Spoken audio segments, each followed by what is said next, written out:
तो सगळ्या जगाने ॲक्सेप्ट केला, तसा हाही हळूहळू सगळ्या जगामध्ये मान्य होईल असं दिसते. हा पहिलाच यावर्षीचा कार्यक्रम आहे. स्लोगन काय दिले ते महेशने सगळ्यांना सांगितलेलं आहे. 2-4 गोष्टींचा उल्लेख करतो आणि मग मुख्य विषयाकडे जाऊ. आपण सगळे भारतवासी आहोत. भारतवर्ष म्हणतात आणि हिंदुस्थान हा जगातला एकमेव देश असा आहे की ज्याला पुरातन संस्कृती आहे, हजारो वर्षाची. हिंदू संस्कृती ही जगातली सगळ्यात पुरातन संस्कृती आहे आणि एकमेव देश जगातला असा आहे की ज्याला आपण भारत माता म्हणतो. बाकी कुठल्याही देशाला अशा प्रकारचं संबोधलं जात नाही. ही सगळी हिंदू संस्कृती आहे, ही निसर्गाची पूजक आहे, पर्यावरणाची पूरक आहे आणि वैज्ञानिक आहे.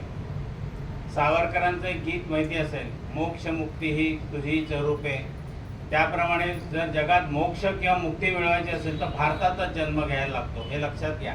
आणि ह्या गोष्टी मी पुराव्याने साबित करेन अशा पद्धतीने सांगू शकतो. मध्यंतरी मद्रासला समुद्रकिनाऱ्यावरती एक परदेशी गृहस्थ अमेरिकन यायचा आणि बसून राहायचा 8-8 तास. एक जण विश्व हिंदूचे कार्यकर्ते त्याला भेटायला गेले. मग तू इथे येऊन नुसतं बसतोस, काय करतो नेमकं, काय तुला पाहिजे? त्यांनी असं सांगितलं, तो करोडो कोट्याधीश होता अमेरिकेतला व्यापारी. जगात शांती पाहिजे असेल तर फक्त भारतात मिळते आणि म्हणून म्हणाला मी इथे येऊन 8-8, 10-10 तास केवळ समुद्राकडे जो निसर्ग आहे तो बघतो. आणि म्हणून मी उल्लेख केला की मोक्ष आणि मुक्ती पाहिजे असेल तर फक्त भारतातच यायला लागतं. आणि आपलं वैशिष्ट्य काय की सगळ्या प्रकारचं हवामान भारतामध्ये बघायला मिळतं. म्हणजे उन्हाळ्यामध्ये 52 डिग्री टेम्परेचर राजस्थानात असतं, तर आता सियाचनमध्ये -52 डिग्री टेम्परेचर आहे. इथपासून 400 इंच पाऊस पडणारं चेरापुंजी आणि 10 किंवा 12 इंच पाऊस पडणारं असे सगळ्या प्रकारचे हवामान. जगामध्ये 2च वातावरण बघायला मिळतात, एक तर थंडी नाहीतर उन्हाळा किंवा पावसाळा.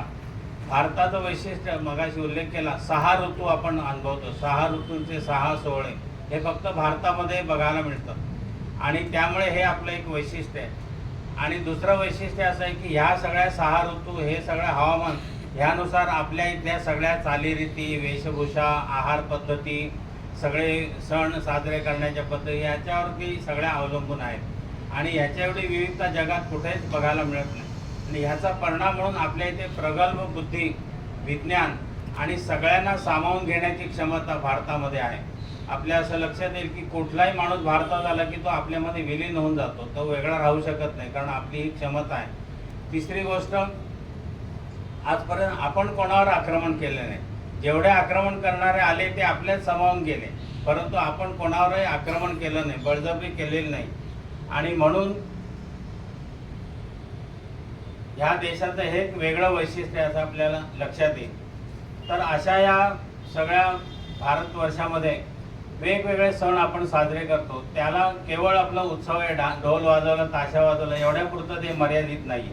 तर त्याच्यात नेमकं काय विज्ञान आहे? मगाशी उल्लेख केला मी की ही सगळी संस्कृती ही विज्ञान पूजक, पर्यावरण पूजक आहे. आता एक विषय घेऊन लोक काही ना काहीतरी टूम काढत असतात. आपल्याकडे ह्या सगळ्या गोष्टींचा विचार केलेला आहे. मगाशी महेशने प्रास्ताविकात सांगितलं तसं आपल्या देशाने फक्त आपल्या देशातल्या लोकांसाठी काही मागितलं नाही. ज्ञानेश्वरांनी पसायदान मागितलं, ते सुद्धा आता विश्वात्मके देवे. त्यांनी भारतातल्या लोकांपुरतं नाही मागितलं. आपलं कृण्वन्तो विश्वम आर्यम, आपण सगळ्या देशाला, जगाला कवच घालतो आणि हे आपलं वैशिष्ट्य आहे, हे लक्षात घ्या. आणि म्हणून मग इतके सण आणि हे सगळे उत्सव आपण साजरे करत जातो. 3 गोष्टी आपण याचा उल्लेख करूया. वैयक्तिक स्वरूपात साजरा केला जातो त्याला सण म्हणतात, सामूहिक स्वरूपात साजरा केला जातो त्याला उत्सव म्हणतात, आणि संकल्पपूर्वक वैयक्तिकरित्या जो आपण साजरा करतो त्याला व्रत म्हणतात, व्रत किंवा वैकल्य. ह्याचे वेगवेगळे प्रकार आहेत. आध्यात्मिक आहे, सामाजिक आहे, राष्ट्रीय आहे, धार्मिक आहे. काय कशासाठी हे साजरे करायचे? तर काही सण आणि उत्सव आहेत ते आपण पुण्यस्मरण या स्वरूपामध्ये वेगवेगळ्या जयंत्या, पुण्यतिथ्या साजऱ्या करतो त्यासाठी. काहीमध्ये इतिहासाचं स्मरण करण्यासाठी, उदाहरणार्थ वटपौर्णिमा, रक्षाबंधन यासाठी. काही धार्मिक विधी आहेत, गृहप्रवेश आहे, यज्ञ आहे, नंतर 16 संस्कार, वास्तुशांत आहे, सत्यनारायण अशा प्रकारचे. काही सण आहेत ते निसर्गाशी जवळीक साधण्यासाठी, त्याचा उल्लेख मगाशी महेशने केला. वटपौर्णिमा आहे, नारळी पौर्णिमा आहे, नागपंचमी आहे. त्याच्यानंतर ह्याच्यामध्ये व्यवसायाशी कृतज्ञता हा एक त्यातला एक अँगल आपल्या लक्षात येईल. आपण दिवाळीमध्ये तराजूचं पूजन करतो, चोपड्यांचं पूजन करतो, झाडूचं पूजन करतो. म्हणजे जी झाडू आपण घरातला कचरा बाहेर काढतो त्याला सुद्धा आपण लक्ष्मी असं संबोधतो. आणि म्हणून हे आपल्या नंतर जे जे आपल्या उपयोगाला येतात, पोळा सण साजरा करतो की जे बैल आपल्याला शेतात नांगरायला उपयोग करतात यांचंही पूजन करतो. सगळ्या प्राण्यांचं, नागाचं पण पूजन करतो. म्हणजे नाग आला तर तो मारलाही जातो, परंतु त्याचं पूजन केलं पाहिजे असं आपल्याकडे सांगितलेलं आहे. तर ही व्यवसायाची कृतज्ञता पाळण्याची संस्कृती आपली आहे. त्याच्यानंतर समाजांचं एकत्रीकरण, वेगवेगळ्या जे काही वेगवेगळे जातीभेद किंवा विषमता आहे ती नष्ट करणं हा सुद्धा एक भाग आहे. म्हणजे हळदी कुंकू समारंभ होता, तर ह्या निमित्ताने हे सगळे जातीभेद नष्ट करण्याची आपली एक पद्धती राहिलेली आहे.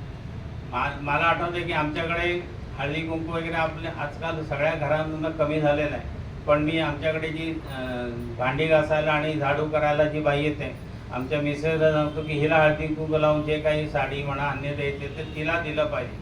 कारण सदन घरातली बाई येऊन तिला एकच साडी देऊन तिच्या कपाटाची धन वाढवण्यापेक्षा हे सगळ्यात हे सामाजिक अभिसरण मला असं वाटतं खूप महत्त्वाचं आहे. मी गणेश मंदिरामध्ये पाडव्याच्या शोभायात्रेचं आयोजन अनेक वर्ष करत होतो. एक वर्ष आम्ही पाडव्याच्या आदल्या दिवशी सगळी डोंबिवली स्वच्छ केली जाते. ते सगळेचे सफाई कामगार रात्री 2:30-3 पर्यंत काम करत असतात. मी असं म्हटलं आमच्या सहकार्यांना, ह्यांचं नोंद कोणी घ्यायची. त्याच वर्षी आम्ही गणेश मंदिरामध्ये ह्या सगळ्या कामगारांना नंतर देवळात बोलवून त्यांचा आम्ही सत्कार केला. सगळे सफाई कामगार ते अक्षरशः काही जण इतके रडले की आम्हाला ही कल्पनाच नाही. त्यांनी असं म्हटलं, हे तुम्ही का केलं? तर म्हटलं की ह्या सगळ्याचे शिल्पकार तुम्ही आहात. कारण सगळ्या सकाळी रांगोळ्या बघायला बाहेर पडणारे लोक भरपूर आहेत, पण ही डोंबिवली स्वच्छ कोण करतं? तुम्ही करता. तर हा संस्कार, हा जो गुण आहे हाही आपल्या संस्कृतीमध्ये आहे, तो आपण त्या पद्धतीने बघितला पाहिजे. काही उद्देश चालीरीती सांभाळणं यासाठी पण आपण सण उत्सव करतो. म्हणजे लग्नाचे विधी आहेत, हळदीज आहे, मेहंदी आहे, भाऊबीज आहे, हे सगळे विधी चालीरीतींसाठी आहे. त्याच्यानंतर आता आपण राष्ट्रीयता जागृत करण्यासाठी काही सण करतात. जसं स्वातंत्र्य दिन आहे, प्रजासत्ताक दिन आहे. मध्यंतरी मागच्या वर्षी घर घर तिरंगा अशी घोषणा मोदींनी केली होती. आपल्या असं लक्षात येईल की खूप मोठ्या प्रमाणावर यामुळे वातावरण झालं. कारगिल दिन हल्ली आपण साजरा करतो, कारण जो कारगिलवर आपण विजय मिळवला. आता मला आठवतंय पेंढारकर कॉलेजच्या इथं मी एकदा येत होतो काही दिवसापूर्वी, आणि कॉलेजमध्ये राष्ट्रगीत लागलं. तर राष्ट्रगीत लागल्यानंतर रस्त्यावरचे पण नागरिक उभे राहिले आणि मला लक्षात आलं एक मुलगा, दुसरे एक वयस्कर गृहस्थ होते, त्यांना लक्षात आलं नसेल ते ऐकवलं नसेल. त्यांनी त्यांना सांगितलं की आजोबा उभे राहा, राष्ट्रगीत चालू आहे. ही जी जागृती आहे ही गेल्या काही वर्षात घडली असं लक्ष येईल. याचं कारण ज्या पद्धतीने आपण हे सगळे सण आणि वार उत्सव करतोय त्याचा एक तो परिणाम आहे. त्याच्यानंतर याचे काही साईड बेनिफिट्स आहेत. एवढे सगळे उत्सव वगैरे करतो. आता नुकताच गणेशोत्सव होऊन गेला. अक्षरशः कोट्यावधी रुपयांची उलाढाल या निमित्ताने होते. अनेक कलाकार, अनेक व्यापारी यांची सगळी भरभराट या निमित्ताने होत असते. मी म्हटलं असं समाजाची विषमता दूर होते. सगळे लोक, आता आम्ही ढोल पथक आणि हे करतो, याच्यामध्ये सगळ्या प्रकारचे लोक आहेत. म्हणजे बँकेच्या मॅनेजरपासून ते एखाद्या ठिकाणी काम करणारा आचारी आहे, तोही आमच्या ढोल पथकात ताशा वाजवायला आहे. तर ही सगळी विषमता दूर करण्यासाठी हा सगळ्यांचा एक प्रकारचा उपयोग होता असं लक्षात येईल. आणि म्हणून दुसरा भाग असा आहे की प्रत्येक ऋतूची एक वेगळी देवता आहे आणि त्या पद्धतीने आपण तो जोडले गेलेला असं आपल्या लक्षात येईल. ह्यातला एक प्रकारचा ज्याला बायोडायव्हर्सिटी म्हणतात ती पण आपण साध्य करतो. कारण प्रत्येक ऋतूचं सण, त्याचे खाद्यपदार्थ, त्यातल्या वनस्पती, त्या देवतेचं पूजन या निमित्ताने ते सगळं आपण बघत असतो. चौथी गोष्ट आपल्याला असं लक्षात येईल ह्या सगळ्याचा विचार करताना की दिवसातल्या प्रत्येक वेळेला काही ना काहीतरी सण आहे. म्हणजे सकाळी 6ला सूर्योदयाला हनुमान जयंती साजरी करतो, त्याच्यानंतर 7ला दत्त जयंती साजरी करतो, दुपारी 12ला रामनवमी साजरी करतो, रात्री 12ला गोकुळाष्टमी, श्रीकृष्ण जन्म. ही अशी कुठलीच वेळ नाही की आपण त्यावेळेला सण उत्सव साजरा करत नाही. त्याच्यानंतर आपल्याला माहिती आहे 16 तिथी आपल्याकडे सांगितलेल्या आहेत. प्रत्येक तिथीचा सण आहे.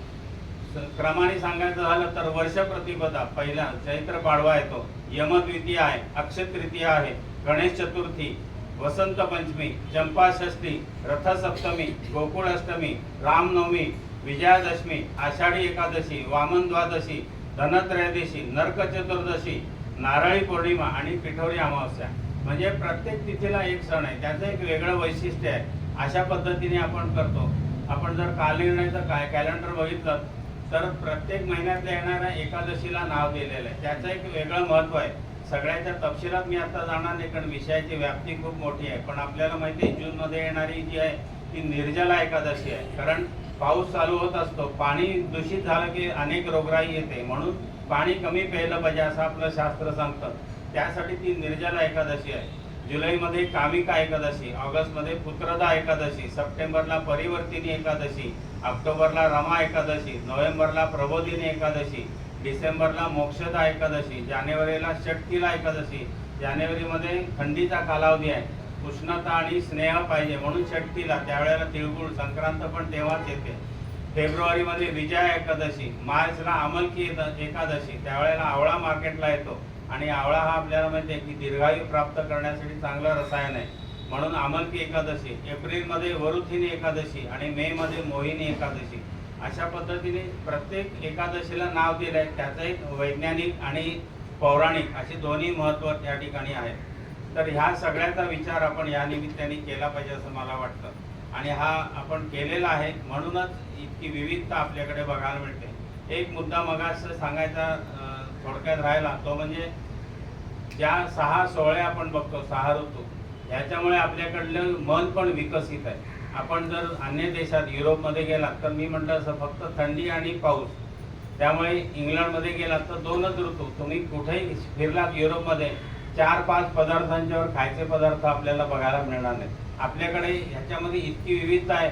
त्या ओगलेबाईंची पुस्तकं काढली तर चटण्यांसाठी एक अख्खं पुस्तक आहे, तोंडीला पदार्थांसाठी वेगळं आहे, पक्वान्नांसाठी वेगळं पुस्तक आहे, चटण्या कोशिंबिरींसाठी वेगळं पुस्तक आहे. इतकी विविधता आहे. आपण देशभरात जर प्रवास केला तर प्रत्येक प्रांतात रेलचेल आहे. कोकणात गेलात तांदूळाचे पदार्थ आहेत, खानदेशात गेल्यामध्ये ज्वारीचे पदार्थ आहे, विदर्भात गेलात तर अन्य पदार्थ आहेत. अशी सगळी जी विविधता आहे ही त्याच्यामुळे आपल्या स्वभावामध्ये सगळ्यांना सामावून घेण्याची जी प्रक्रिया आहे ती ह्याच्यामध्ये दडलेली आहे.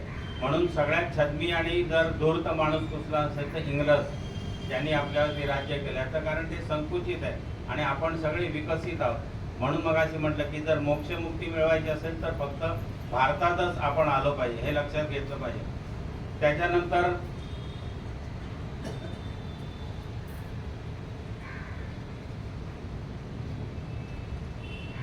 चैत्रापासून जर सुरुवात केली तर आपल्या असं लक्षात पहिला पण आपलं हिंदू वर्ष हे चैत्राला चालू होतं. आपण जी नववर्ष स्वागत यात्रा चालू केली त्याच्यामागची भूमिका ती आहे. कारण बऱ्याच वेळेला आपण इतके दिवस 31 डिसेंबरला रात्री फटाके वाजवायचे आणि साजरे करायचे, तर त्यावेळेला आपण दुसऱ्या दिवशी सगळ्या बातम्या बघत असतो काय काय दिसतात ते. तर ते दिसू नये म्हणून काय केलं पाहिजे, तर याच्यासाठी आपण पाडव्याचा उत्सव साजरा केला. पाडव्याला काय दिसतं आपल्याला, निसर्गामध्ये सगळीकडे फुलं येतात, पांगारा असतो, नंतर पळस फुललेला असतो, आंब्याचा मोहर, आंबे पिकायला लागलेले असतात, सृष्टी एकदम बहरायला लागते. त्याच्यानंतर हळूहळू त्या वेळेला उष्णता व्हायला सुरुवात होते, दमट हवामान असतं आणि त्यामुळे त्यावेळेची येणारी फळं पण वेगळी असतात. तर ह्या सगळ्याचा विचार करून आपल्याकडे सगळ्या सणवारांची रचना केलेली आहे. तर मग पाडव्याला नेमकं आपल्याकडे लक्षात येईल की उन्हाचा तडका हळूहळू चालू होत जातो आणि म्हणून त्यावेळेला येणारी जी फळं आहेत ती रक्त वृद्धी करणारी किंवा शरीराची तृप्ती करणारी आहेत. म्हणून करवंद आहे, कैरी आहे म्हणजे आंबा आहे, कोकम आहे, ही सगळी फळं आपल्याला त्यावेळेला बघायला मिळतात. वातावरण गरम झाल्या कारणाने त्यावेळेला येणारी फुलांमध्ये मोगरा आहे, तुळस आहे किंवा अन्य जी काही फुलझाडं येतात ती सगळी बघायला मिळतात. आपल्या परंपरेमध्ये ह्या सगळ्या सणाचं साजरे कसं करायचं, चैत्रामध्ये हळदी कुंकू साजरं केलं जातं. आता हल्ली कोणी करत नाही, पण मला आठवतं आमच्या लहानपणी आई चैत्राचं हळदी कुंकू करायची. सगळी ती देवीची आरास करणं, मांडणी करणं आणि त्याचा जो मेनू असायचा तो चण्याची डाळ म्हणजे वाटली डाळ हरभऱ्याची, कैरी घातलेली आणि पन्ह. हे कशासाठी, तर तो वसंत ऋतू आहे, कफाचा काल सांगितलेला आहे. कफाचा काल असल्यामुळे कफाला नाश करणारी चण्याची डाळ जी वृक्ष आहे कफ शोषून घेईल आणि म्हणून ती आंब्याची डाळ त्यावेळेला करायची. उष्णता असल्यामुळे रक्त कमी होतं आणि तहान होते आणि ती तहान कमी करण्यासाठी म्हणून पन्ह कैरीचं, हे त्याच्यासाठी. आणि ते परत बल्य आहे, गुळ घातलेलं पण. आणि म्हणून चैत्रामध्ये ओटी भरण्याचा कार्यक्रम आहे, त्याच्यामध्ये पण हरभऱ्याची डाळीची हरभरे भिजवून त्याची ओटी भरायची. अशा प्रकारचे सगळे सण चैत्र आणि वैशाख हा पहिला आपण शाळेमध्ये चैत्र वैशाख वसंत ऋतू ज्येष्ठ आषाढ ग्रीष्म ऋतू हे सगळं पाठ केलेलं आहे. साधारणतः 2 महिन्याला एक ऋतू येतो. ते जसं वातावरण बदलतं त्यानुसार आहारामध्ये आपल्याकडे बदल सांगितलेला आहे. त्या चैत्रामध्ये आपण गुढी उभारतो.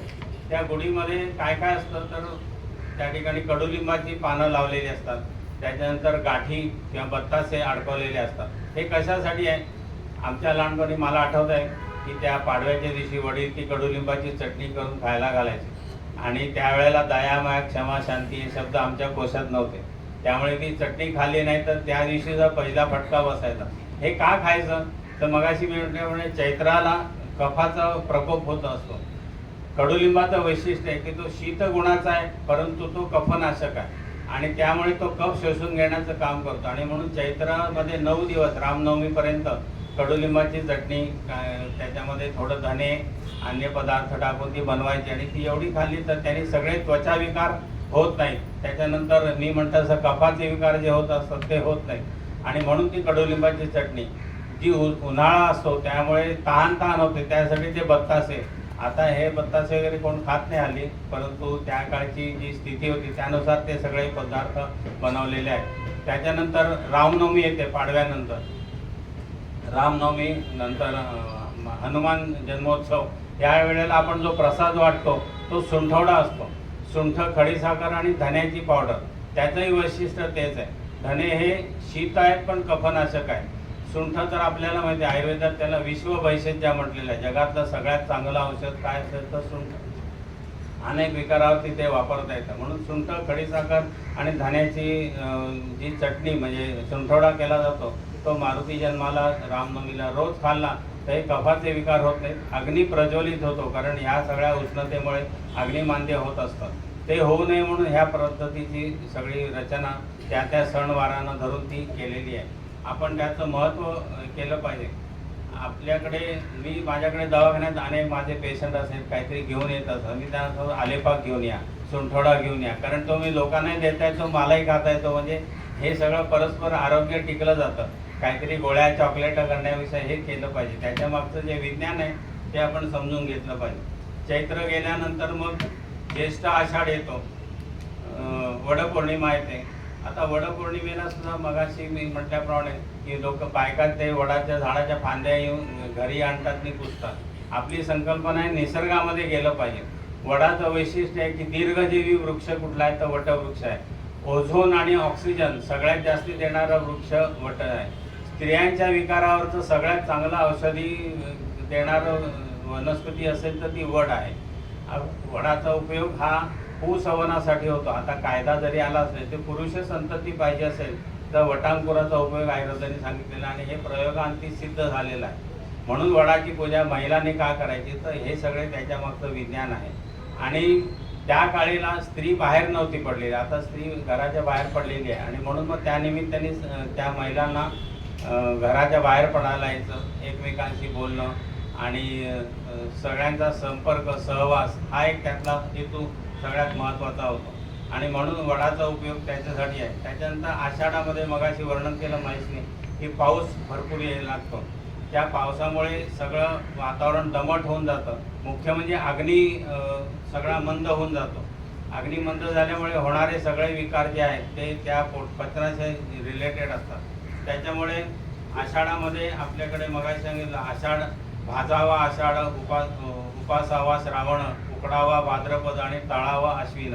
ह्याच्या मागची भूमिका काय तर अग्नीचा विचार, आरोग्याचा विचार करून हे सांगितलेलं आहे की हे सगळे जे वातावरणातले बदल आहेत त्यानुसार आपल्याला त्या पद्धतीचे पदार्थ घरामध्ये बनवायला सांगितलेले आहेत. आणि म्हणून भाजके पदार्थ आता आपण नवरात्र साजरं करतोय, याच्यामध्ये शरद ऋतूची सुरुवात आहे, पित्त प्रकोप आहे. पित्ताची वृद्धी द्रवगुणामुळे होते आणि म्हणून मग पित्त कमी करण्यासाठी भाजके पदार्थ. मला आठवते की कणिक भाजून सुद्धा आमची आई पोळ्या करायची त्यावेळेला, म्हणजे इतकं त्यावेळेला परंपरा जपली जात होती. आता हे कोणी काही बघत नाही, परंतु लाह्या खातात. आता नैवेद्य हा लाह्यांचा दाखवला जातो. त्या लाह्या ह्या वृक्ष आहेत आणि पित्ताचं शोषण करतात आणि शरीराचं तर्पण पण करतात. अनेक लोक व्रतवैकल्य करतात, त्याच्या मागची भूमिका मनावरचा संयम ह्यासाठी आहे की आता मी बघतो अनेक महिला अनवाणी जातात, 9 दिवस चप्पल वापरत नाही. कशासाठी? एक तर सगळे प्रेशर पॉईंट पण दबले जातात, परंतु हा ताबा आपल्याला मिळाला पाहिजे. म्हणजे आमच्या लहानपणी आम्ही चप्पलच वापरली नव्हती, पण आता व्रत म्हणून काय ना, परंतु ती चप्पल न घालण्याची पद्धत, काहीतरी नियम केला पाहिजे. अनेक जण 9 दिवस लाह्या खाऊन राहतात किंवा एकभुक्त. आमचा एक पेशंट आहे, तो 9 दिवस फक्त पाणी पिऊन राहतो आणि सगळ्यात मजा म्हणजे तो 9 दिवस मुंबऱ्याचा डोंगर चढून जातो. मी त्याला म्हटलं, अरे तुला काही त्रास होत नाही का? डॉक्टर तो म्हणाला, असं आहे की पहिले 2 दिवस पाणी न पिता मी रोज डोंगर जातो मुंबराच्या, तर पहिल्या दिवशी जर 15 मिनटं लागत असतील तर 6व्या-7व्या दिवशी 9 मिनिटात चढतो. म्हणजे पाणी इतकं कमी प्यायल्याने थकवा येईल असं आपल्याला वाटत असेल तर असं होत नाही. या निमित्ताने त्याचं शारीरिक बल पण वाढतं, शरीरातले अनावश्यक जे काही मेद वाढलेला आहे तो पण कमी होतो. आजकाल सगळं कोलेस्टेरॉल, ट्रायग्लिसराईड याचा सगळ्यांच्या डोक्यावरती पगडा आहे.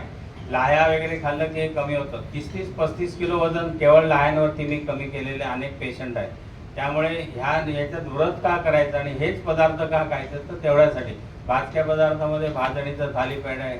आता सध्या मिलेट्सचं युग आहे, त्यामुळे ज्वारीचे पोहे, बाजरीचे पोहे, राजगिऱ्याचे, हे सगळं मार्केटला आलेलं आहे. तर अशा पद्धतीचा जर आहार आपण घेतला तर यातनं आपण चांगल्या प्रकारचं आरोग्य टिकवू शकतो. तर त्याच्यानंतर पावसाळ्यामध्ये आपल्याला गणपतीच्या सुमारामध्ये अजून काय बघायला मिळतं तर भरपूर रानभाज्या आलेल्या असतात. हल्ली कोणी खात नाही, पण भारंगी आहे, टाकळा आहे, वसू आहे, पुनर्नवा आहे, अशा खूप प्रकारच्या भाज्या येतात. आमची एक स्टुडंट आहे, डोंबिवलीतच राहत होती इतके दिवस. तिने एकदा सगळ्या मार्केटचा सर्वे केला. तिने असं मला सांगितलं, डोंबिवलीमध्ये 68 भाज्या विक्रीला येतात आणि ती 68 भाज्या दरवर्षी ते आणून त्या खातात. एकदा का होईना, भारंगीची भाजी असेल, टाकळ्याची असेल, नंतर पांगळा असेल, अशा प्रकारच्या. कारण ह्या सगळ्या भाज्या ह्या कृमिघ्न आहेत आणि रक्तशुद्धी करणाऱ्या आहेत. म्हणजे त्वचेचे विकार त्यांनी होत नाहीत. कारण सध्या आपल्याला म्हणजे कृमींचं प्रमाण समाजातल्या नागरिकांमध्ये मोठ्या प्रमाणात वाढलेला आहे. तर हा सगळा विचार ह्याच्यामध्ये केलेला आहे. गौरीला नैवेद्य 16 भाज्या आणि 16 चटण्या, कोशिंबीर. आता कोणाला नावं सुद्धा आठवणार नाही, करायचं तर राहिलं बाजूला. पण त्याच्या मागची भूमिका अशी आहे की हे सगळं बनलेलं आहे ते एक एकदा का होईना आपण खाल्लं पाहिजे. गौरीच्या निमित्ताने ते खाल्लं पाहिजे, असा त्यातला भाग आहे. आणि आपल्याकडे अशीच पद्धत होती पूर्वी, वाढलेलं पहिल्यांदा टाकायचं नाही, ते खाल्लं पाहिजे, म्हणजे आपोआप सवय लागते. आणि गौरी येतात त्याच्या आदल्या दिवशी काय सांगितलेलं आहे तर भाकरी आणि शेपूची भाजी, आपल्याला माहिती असेल. म्हणजे सगळं सण साजरा करायचा तर आदल्या दिवशी अग्नी चांगला झाला पाहिजे. शेपूची भाजी आणि भाकरीनी पण कृमिघ्न हा त्यातला जो भाग आहे तो महत्त्वाचा आहे आणि ते पचायला हलकं आहे. मग दुसऱ्या दिवशी हे सगळं जडांना खाल्लं तरी चालेल. मगाशी उल्लेख केला महेशने की भाद्रपदात उकडलेले पदार्थ. पावसाळ्यामध्ये आयुर्वेदाने वातप्रकोप सांगितलेला आहे. तर वायूची चिकित्सा ही स्नेहाने, वातस्य उपक्रम हा स्नेह म्हणजे तेल तुपानी होते आणि उकडलेले पदार्थ हे वातशामक आणि पौष्टिक आहेत. म्हणून तो उकडीचा मोदक आहे. तळणीपेक्षा सगळीकडे कोकणात गेला गणपतीला आपण सगळ्यांनी उकडीचे मोदक खाल्ले, ते बल्य आहेत. कारण ह्या वायूचं शमन झालं पाहिजे, पुष्ट झाले पाहिजे. त्या देवतांची पूजा करताना ज्या काही गोष्टी करतो त्याच्यामध्ये पण विज्ञान आहे. आपण गुळ खोबऱ्याचा नैवेद्य दाखवतो. आपल्याला माहिती असेल तर सगळ्यात बुद्धिवर्धक टॉनिक घरातलं काय असेल तर गुळ खोबरं आहे. ज्याची स्मरणशक्ती कमी आहे किंवा मुलाला मार्क कमी पडतात, अन्य कुठली तरी ब्रेन टॉनिक वगैरे आणण्यापेक्षा तुम्ही जर गुळ खोबरं रोज एवढं खायला दिलं तर त्याची बुद्धी चांगली होऊ शकते. ज्येष्ठमधाचं चूर्ण नुसतं दुधात टाकून दिलं तर बुद्धिवर्धक चांगल्या पद्धतीचं होऊ शकतं. अशा पदार्थांना म्हणून नैवेद्य दाखवलेला कुठलाही देव हा नैवेद्य तो खात नसतो. त्याच्या निमित्ताने पूजा करणारा पुजारी घरात त्याने ते खायचं असतं. आणि म्हणून गुळ खोबरं, उकडलेले मोदक ह्या पद्धतीचे सगळे पदार्थ आहेत, हे बल्य, पौष्टिक आणि वातशामक आहेत. म्हणून ह्या गणपतीमध्ये अशा पद्धतीचं आहे. गौरीला भाज्या या कृमिघ्न आहेत, कारण नंतर गोड खायचे तर पण त्यांनी कृमी होऊ नयेत, हाही त्याच्या मागचा भाग आहे. आणि हा सगळा संतुलन निसर्गाचं, आरोग्याचं आणि शरीराचं राखण्याचा एक प्रकारचा प्रयत्न. आणि म्हणून त्याला आयुर्वेदाची जोड कशी दिलेली आहे, कारण हा सगळा आयुर्वेद ह्या आपल्या धर्मशास्त्रामध्ये अंतर्भूत आहे. तो फक्त उजागर करून सांगण्याची आवश्यकता आहे. नवरात्रामध्ये आता गरबा चालू आहे सध्या अनेक ठिकाणी, याचं कारण असं आहे की रात्री हा उत्साह आहे, समूहाचा खेळ आहे. नेहमी आपल्या लक्षात येत असेल तर एकांताची जी शिक्षा आहे ती सगळ्यात भयानक आहे. म्हणजे सगळ्यात कठोर शिक्षा माणसाला आवाज वगैरे खोलीत ठेवलं तर लगेच वेडा होऊन जातो. किमान दोघांशी संवाद झाला पाहिजे, हा त्यातला भाग आहे. आणि म्हणून गरबा खेळायचं, रात्री जागायचं, एकमेकांचा संपर्क, त्यानिमित्ताने शरीराचं बल वाढणं हाही त्यातला भाग आहे. सण उत्सव मगाशी सांगताना त्यातला हा एक भाग आहे. हे समूहाने करायचं. कशासाठी? गणेशोत्सव आपण सगळ्यांनी साजरा केला, मग ते डेकोरेशन करायचं आहे, घरात ती सगळी लगबग असते, सगळे बसताय, मग जागताय 2-2:30 पर्यंत, तरी दुसऱ्या दिवशी उठून शाळा कॉलेज कामावर जात आहे. ह्यातनं माणसाची एक प्रकारची शारीरिक क्षमता पण हळूहळू वाढत असते. कलेला एक प्रकारचा त्याला वाव मिळत असतो. आणि त्याच्यानंतर सहजीवन आहे. नाहीतर आता कसं आहे, आजी आजोबांची खोली वेगळी, नातवाची वेगळी, आई बापांची वेगळी, प्रत्येकाचे टी व्ही वेगळे, त्याचे चॅनल वेगळे, असं सगळं सध्या युग आहे. त्यामुळे 4 बेडरूम किचनचे ब्लॉक आणि सगळे एकदम सेपरेट झालेले आहेत. ह्या निमित्ताने सगळे एकत्र येणं, काम करणं, सगळ्यांचं एकमेकांची परिचय आणि ती घनिष्ठ ज्याला म्हणतात संबंध निर्माण होणं, हे त्यातनं होतं. पूर्वीच्या काळी आपल्याला माहिती असेल, सुट्टी दिवाळीची उन्हाळ्याची पडली की आपण बाहेर काका मामाकडे जात होतो. ते जे नातेसंबंध होते ते सगळे आजपर्यंत दृढ आहेत असं लक्षात येईल. आता हे नातेसंबंध सख्या मावस भावंडांमध्ये पण शिल्लक राहिले नाही. त्याचं कारण आपण एकत्रच येत नाही. फक्त मगाशी म्हटल्याप्रमाणे मेसेज पाठवायचा वाढदिवसाचा इथपर्यंतच असतो. अशा पद्धतीचं म्हणून हे सहजीवनाची क्रिया या निमित्ताने या सगळ्या उत्सवांमधनं होते. शारीरिक क्षमता आपण त्या निमित्ताने करत असतो. त्याच्यानंतर मग नागपंचमी आहे. नागपंचमीला लाह्या आणि दुधाचा नैवेद्य आहे. तर लाह्या परत वृक्ष आहे आणि दूध हे बल्य सांगितलेलं आहे. त्याच्यानंतर श्रावणामध्ये आमच्याकडे श्रावणी सोमवार शाळेमध्ये पण साजरा केला जायचा. शाळेचे पिरियड 30 मिनिटाचे 25 मिनिटं असायची. शाळा लवकर सुटायची. संध्याकाळी येऊन जेवायचं सगळ्यांनी घरी, उपास सोडायचा. कशासाठी? तर सूर्यास्तानंतर जेवतो त्याचं अन्न पचत नाही आणि ही कुंद हवा असते, त्यामुळे अग्निमंद झालेला असतो. त्यामुळे हे उपास करायचे. आणि उपासाला साबुदाण्याची खिचडी अभिप्रेत नाही, तर वाऱ्याचे तांदूळ किंवा भाजके पदार्थ असं खाल्लं तरच हे लंघन होतं. म्हणजे एक्स्ट्रा फॅट जी आहे ती कमी होते. काही दिवसापूर्वी मी गावी गेलो होतो वाईला नागपंचमीला. आणि नागपंचमी हा सण शहरात तर काहीच झाला काय नाही, गेला काय कळत नाही. खेडेगावामध्ये नागपंचमीला इतकं अनन्यसाधारण महत्त्व आहे. संध्याकाळी सगळं गाव देवळामध्ये आट्यापाट्या, अन्य काही दोरीच्या ओढ्या, वेगवेगळे खेळ खेळत असतात, मुली फुगड्या वगैरे. हे जे सहजीवन आहे, गावकी एकत्र येणं, हे त्यातनं साध्य होतं. म्हणजे मी एक चांगली प्रथा बघितली. आता मध्यंतरी एक देहांत झाला म्हणून मी गावी गेलो होतो. तर 10 दिवस त्यांच्याकडे घरात चूल पेटवत नाही. आणि त्यांच्याकडले किती पाहुणे आले तरी त्यांचे शेजारचे पदार्थ भाजी भाकरी घेऊन येतात, ती त्यांच्याबरोबर जेवतात. 10व्याला एकदा तर्पण झालं की मग घरात पहिल्यांदा चूल पेटवतात. म्हणजे केवढा मोठा विचार याच्यामध्ये आणि केवढ्या पद्धतीने एकमेकांना सहाय्य करण्याची मानसिकता अशा बारीक सारीक याच्यातनं होतात. आता गावातली एकही बाई कुंकू लावत नाही जोपर्यंत त्यांच्याकडे दावा होत नाही. म्हणजे गावात काहीतरी घडलेलं आहे हे कळलं पाहिजे आणि त्या कुटुंबाच्या प्रती सहानुभूती देण्याची पद्धत ही त्यातनं निर्माण झाली आहे. आणि म्हणून हे नागपंचमी वगैरे अशा सगळ्या सणांमधनं हे बघायला मिळतं. मंगळागौर साजरी केली जाते. मंगळागौरीला पण उपास वगैरे. आता मंगळागौर सुद्धा सुट्टी बघून शनिवार रविवार साजरी केली जाते. काळ बदलला ही गोष्ट निराळी आहे. पण मंगळागौरीचे जे खेळ आहेत ना, ते जर खेळले तर तुमच्या असं लक्षात येईल की कमरेची लवचिकता आणि मणक्याची सगळ्यात जास्ती मेंटेन होते त्या सगळ्या खेळांमध्ये आहे. आणि म्हणून मग ते खेळ खेळले पाहिजेत. नाहीतर मग आपण सगळे मोडेन पण वाकणार नाही. मराठी बाणा सगळ्यांचा तयार झालेला आहे. मग कोणाच्या गळ्याला पट्टा आहे, कोणाच्या कमरेला पट्टा आहे, कोणाला खाली बसता येत नाही, कोणाला जिना चढता येत नाही. ही जी सगळी स्थिती आहे ते या खेळातनं हे सगळं आरोग्य निर्माण होतं, दमछाक होते. आता परवा फेसबुकवरती मला वाटतं कुठल्या ते मंगळागौर खेळणाऱ्या याचा संघाचा व्हिडिओ आला होता.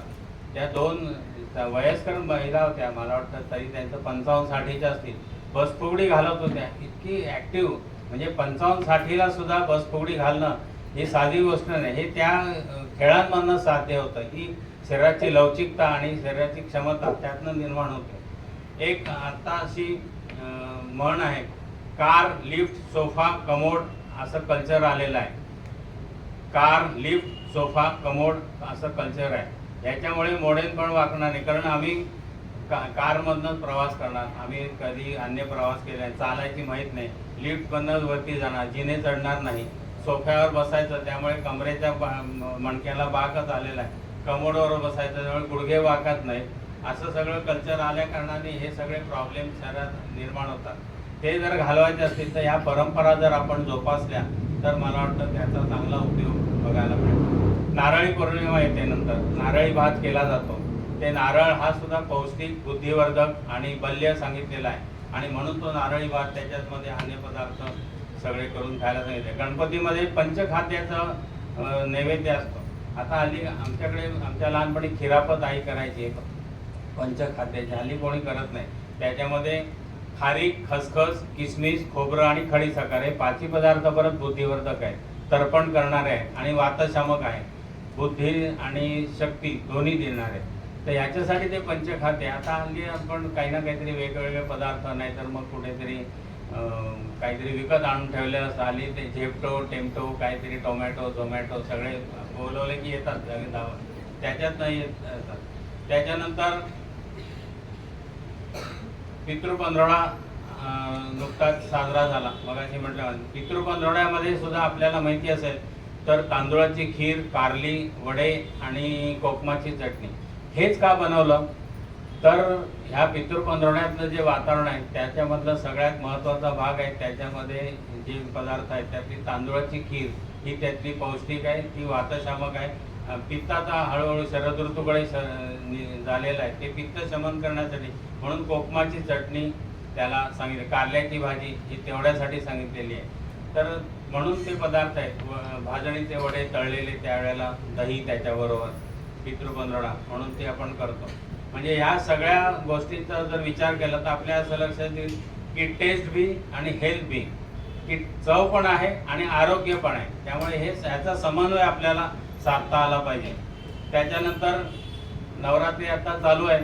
आपण जीवेत शरद शतम असं म्हणतो. याचं कारण शरद ऋतू हा पित्ताचा काळ सांगितलेला आहे, आणि ह्या शरद ऋतूमध्ये जी उष्णता नंतर येते ती सगळ्यात घातक असते. म्हणजे मे महिन्यापेक्षा शरद ऋतूतला उन्हाळा हा त्रासदायक असतो, आणि म्हणून जीवेत शरद शतम म्हणजे जो 100 शरद ऋतू नीट हे करतो त्याला आयुष्य चांगलं, कारण तो दणकट राहायला. तर असं शरद ऋतूमधलं हे आरोग्य टिकवायचं असेल तर या पद्धतीचा आहार विहार आपल्याला केला पाहिजे. त्याच्यानंतर विजयादशमी येईल. आता दसऱ्याला आपण सीमोल्लंघन करतो, सोनं लुटतो, तर तो सुद्धा वातशामक. सोनं म्हणजे आपट्याची पानं आपण ही करतो, ही सुद्धा वाताची आहे. नंतर या निमित्ताने गावाच्या वेशीवर जाणं, पुन्हा त्याच्यातला शारीरिक भाग आला, हे सगळं शारीरिक आरोग्य, मानसिक आरोग्य, समाजामध्ये एकत्र जाणं. मी ज्या सोसायटीत राहायचो लहानपणी 5 बिल्डिंग होत्या. दसऱ्याला आम्ही सोनं द्यायला प्रत्येक घरी 4 मजले चढायचे आणि जायचं. संक्रांतीला तिळगुळ द्यायला आम्ही सगळ्यांना जायचो. या निमित्ताने सगळ्यांशी परिचय आणि बोलाचाली, म्हणजे एकमेकांना माहिती. आता आमची मुलगी 10वीला होती, 12वीला, तिला ही कोण, ही पिंकी, ही कोण, काहीतरी नाव, म्हणजे आई वडील काय करतात माहीत नाही, राहते कुठे माहीत नाही. अरे म्हटलं वर्षानुवर्ष शाळेत जाता काहीच माहीत नाही. असं आम्ही कॉलेजला होतो तर पहिल्या वर्षापासून शेवटच्या वर्षापर्यंत सगळ्या मुलांशी आमचा संपर्क, त्यांची सगळी कुंडली आम्हाला माहिती असायची. हा संपर्क प्रस्थापित करण्यासाठी दसऱ्याला सोनं वाटायचं. आपल्याकडे डोंबिवलीमध्ये सुद्धा पूर्वी अशी पद्धत होती, गणेश मंदिरामध्ये सकाळी संध्याकाळी येऊन आधी देवाला सोनं व्हायचं आणि मग गावात सोनं द्यायला जायचं, सगळ्या घरामध्ये, सोसायटीत, वातावरणात. याचं कारण असं की परस्पर भेटलं पाहिजे.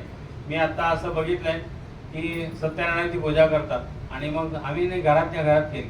मुळात सत्यनारायणाची पूजेची कथा वाचली तर तो प्रसाद इतक्या ठिकाणी वाटायला सांगितला. आमच्या इथे पूजा झाली तर आम्हाला कळतं की बाहेर फुलं दिसली की समजा यांच्या घरी काहीतरी कार्य झालेलं आहे, पण त्या 2 पावलं पुढून प्रसादाला कोणी या एवढं सुद्धा सांगत नाही. म्हणजे आम्ही जे कर्मकांड करतोय त्याचा हेतू काय आहे हाच आम्ही विसरून चाललेलो आहे. मग करता कशाला सत्यनारायण, काही करू नका, देव काही मागत नाही तुम्हाला, नाहीतरी प्रसाद तुम्हीच खाणार आहात. त्याच्या मागची भूमिका काय आहे की त्या ब्राह्मणालाही काही मिळालं पाहिजे आणि समाजामध्ये तुम्ही गेला पाहिजे, संपर्क प्रस्थापित झाला पाहिजे. हे जर होणार नसेल तर मग हे सण साजरे करण्यात काही अर्थ नाही. आता पुढच्या काळात कोजागिरी येईल. कोजागिरीला दूध प्यायला सांगितलं आहे, कारण शरदाचं चांदणं आपण सगळे ऐकतो. तर ही उष्णतेची तीव्रता कमी करण्यासाठी दूध सांगितलेलं आहे. आणि निशांतेच्या पिबेत पया असं आयुर्वेद सांगतो. हे दूध वृक्ष शक्तिवर्धक पित्तशामक आहे आणि शरीराची बल मेंटेन करणार आहे. आणि म्हणून ते आटवलेलं दूध त्यावेळेला प्यायचं आहे. आपण हल्ली भाजी पाव नाहीतर अन्य काय पिझ्झा, कच्ची दाबेली, डबल रोटी, सिंगल रोटी, तर त्याच्यानी कोजागिरी साजरी करायची नाही आहे. त्याच्यामागची भूमिका वेगळी आहे. दिवाळी येते. दिवाळीला आपल्याला माहिती आहे की सगळी शेतं नंतर हे नवीन धान्य आलेलं असतं. म्हणून नवरात्र आता सगळे अनेक ठिकाणी बघा घट करताना घटामध्ये हे पेरायचं धान्य आणि त्याचं जे कोंब येतात त्याचं पूजन सांगितलेलं आहे. म्हणजे निसर्गामध्ये काय काय येत आहे ते निसर्गाकडे द्यायचंय परत, ही त्यातली भूमिका आहे. आणि म्हणून ज्या ज्या ठिकाणी जे आहे म्हणजे गणपतीमध्ये गौरी बसतात, तर गौरीमध्ये किती प्रकार आहे. आमच्याकडे खड्यांच्या गौरी आहे, कोकणात कारण काही मिळत नाही सर. देशावरती तेरड्याच्या गौरी असतात, त्याच्यानंतर मुखवट्याच्या असतात, उभ्याच्या असतात. ज्या ज्या ठिकाणी जे प्रभूत आहे त्याला त्यांनी पूजायला सांगितलेलं आहे. या निमित्ताने त्या सगळ्या निसर्गाचं पूजन करायचं आहे. तसंच ह्या गोष्टीकडे आपण हे बघितलं पाहिजे की दिवाळीमध्ये धान्य सगळं नवीन येतं आणि म्हणून पहिला सण येतो कुठला, धनत्रयोदशी. त्याच्या कारण सगळीकडे समृद्धी हळूहळू आलेली असते. धनत्रयोदशीला धन्वंतरीचा जन्म झालेला आहे. ज्या वेळेला समुद्र मंथन केलं त्यातनं जी रत्न बाहेर पडली त्यातला एक धन्वंतरी जो आरोग्याची देवता मानलेली आहे. आणि म्हणून धनत्रयोदशी हा पहिला दिवस सांगितलेला आहे. त्याच्यानंतर वसुबारस. आपल्या सगळं जीवन हे गाय आधारित आहे, म्हणजे पशु आधारित, म्हणून त्या गायीचं पूजन या निमित्ताने करायचं आहे. गोमये वसते लक्ष्मी असं आपल्याकडे म्हणले. ज्याच्याकडे गाय आहे त्याच्याकडे लक्ष्मी वास करते आणि म्हणून त्याला महत्त्व आहे. आता काळ बदललाय आपल्याकडे, तसं गाय पाळायची म्हणते तरी जमणार नाही. मी उद्या एखाद्याला गाय दान केली किंवा मला कोणी दिली ठेवायची कुठे असा प्रश्न आहे. पण एक जाता आता माहिती म्हणून सांगतो, नाशिकच्या कॉलेजचा उल्लेख केला. मी 25 वर्ष जात होतो. वाशिमच्या अलीकडे एक इंडस्ट्री आहे आणि त्या इंडस्ट्री त्यांनी चालू केली. तो इंडस्ट्रीचा ओनर आहे तो मुस्लिम आहे आणि त्याची कंपनी काही चालायची नाही बिलकुल.